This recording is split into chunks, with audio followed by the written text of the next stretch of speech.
4 students. 3 continents. 4 countries. 1 ocean. 1 fight for equality. In order to become a more global world, each country is moving towards making equality for those with disabilities a reality. However, each place is doing this in its own way. We traveled with our fellow student Jake Robinson throughout Europe and became exposed to a lot of challenges that people with disabilities face. This sparked our interest in the movements being made towards accessibility and the fight for equality concerning people with disabilities. Spain was the first country on our project itinerary. We were beyond impressed by the amount of accessibility and the inclusive attitude of the Spaniards. We talked with Jake about his personal experiences in Spain. Spain was the most accessible place we've been to, really. The reason that Spain was so accessible was because public services for those with disabilities came in multiple forms. All buses were accessible, most street corners had built-in ramps, and a lot of restaurants and public spaces were equipped with lifts in the entryway. Overall, there was a lot of attention placed into making places accessible. But even with all these modern developments, Spain still had issues relating to accessibility, especially in terms of access to historical sites. For example, most historical centers are usually surrounded by cobblestone streets, which can pose problems for people with limited mobility. The actual historic buildings weren't designed with accessibility in mind.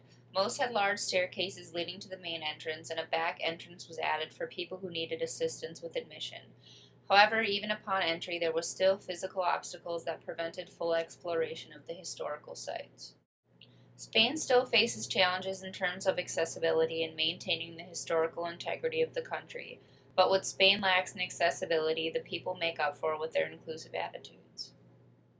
You can see that it's more just an open-mindedness of how to make it so that everybody can use it. And the biggest thing I think that you can see is in the people. You know, how people treat you is a big indicator of how what their mindset is as a culture. You have just a mindset of trying to include, and a mindset of that even though there is somebody that has different accessibility issues and needs, there still is a sense to try and include them. We were intrigued by the great level of accessibility that we found in Spain and wondered why that was. We did some research on the matter and found that there were laws that promoted equality in Spain, like the General Policy, which states that benefits are guaranteed by law to persons with disabilities, and the Spain Disabled Persons Organization that plays an active promotional role in the lives of people with disabilities. We also found that there were influences of supranational organizations such as the EU, which covered equality before the law and prohibition of all discrimination, including on the basis of disability. Our next stop on our journey was to Ghana, where our mission to discover levels of equality for those living with disabilities took a turn as we faced the issue of poverty. During our time in Ghana, we had the opportunity to visit the Road Foundation, a small clinic in rural Awarabong. Here we met with 2 of the clinic's directors, Beatty and Kofi, and discussed the missions and visions of the foundation. Our main mission is concerning health for everybody in the rural area to get health care, quality health care. Go to extend such essential services to the people, because we believe that health is wealth. Health is wealth was a saying that Beatty loved to use. What he was communicating in such simple words was the livelihood of Ghanaians, especially those living in rural areas, was directly connected to their health. This is because most people's subsistence relies on being able to work. If someone has or develops a disability that renders them unable to work, then they are led into a spiral of inescapable poverty. However, issues related to poverty and equality go beyond just an individual's livelihood to encompass system-wide problems, especially lack of healthcare funding for services needed for those with disabilities. In a later interview, Beatty talks about how the government does not offer much assistance to those who are disabled, especially in terms of providing healthcare services. Dr. Koning is the founder and CEO of Reach Another Foundation, an organization that works on providing crucial medical services in Ethiopia, and he talked to us about why Ghana suffers from this problem of underfunded services. Where the incomes are low, the ability to pay for health care is low. And that means that sort of naturally the people that are wealthy, they have to pay most of the cost of the hospital. And that limits the ability to expand care to poor people. In talking with Kofi about the new Ghanaian national healthcare system, he told us that It doesn't cover everything. It covers some minor ailments. so the majority of healthcare funds are being pulled to provide medical coverage to those who suffer from what Kofi calls minor ailments, which means that aid for disability services are often pushed aside. Perhaps Dr. Coney sums it up best when he says, The health care that you get is dependent on the ability to pay. but Kofi is sure to remind us that there is still hope. So I would say the health system gradually is improving. It's improving. And this hope extends into the overall fight for equality for those with disabilities in Ghana. During our visit, we found three main ways that equality was being promoted. First, there was the formation of laws such as the Disability Acts, which has created District Assembly common funds that in part go to cater for disability services. Second, Beatty mentioned how one of the main ways to advance out of poverty for those with disability is to attain a higher education, of which there are scholarships available. Finally, there has been the work of philanthropic organizations. We were fortunate enough to be able to visit one such institution, the Focus Orthopedic Hospital near Accra. While touring the facilities of Focus Hospital, we were able to see the impact that globalization had in providing medical treatment. The mission of the Focus Hospital is to make surgical and non-surgical care of disabling musculoskeletal disorders available in developing nations.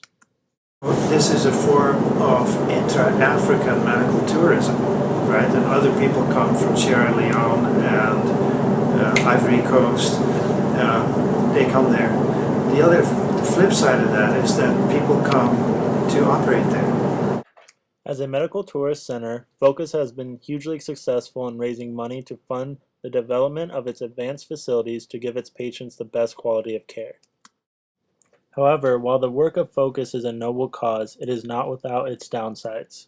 And if there is nothing else, and this is the only thing, then that's the best they have.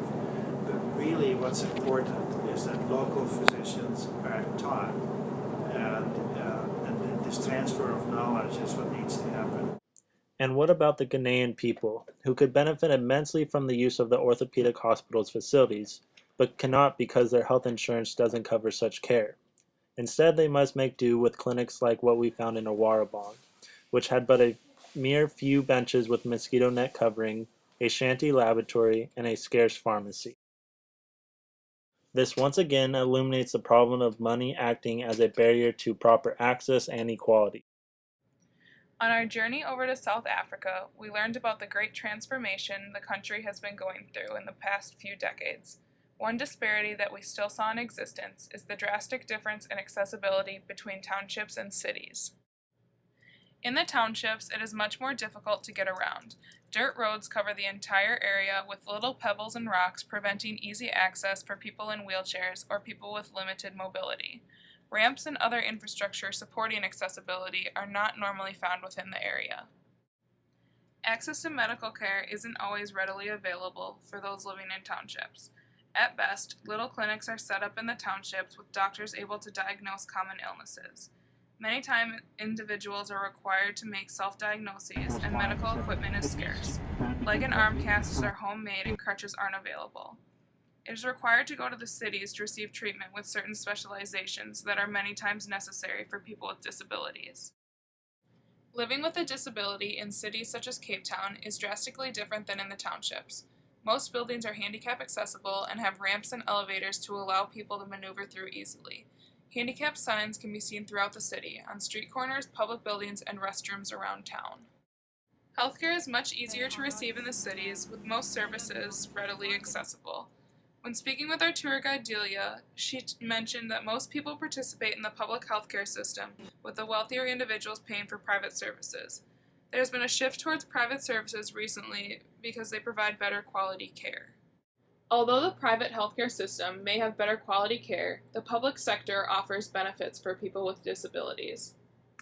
A fund, and they get a disabled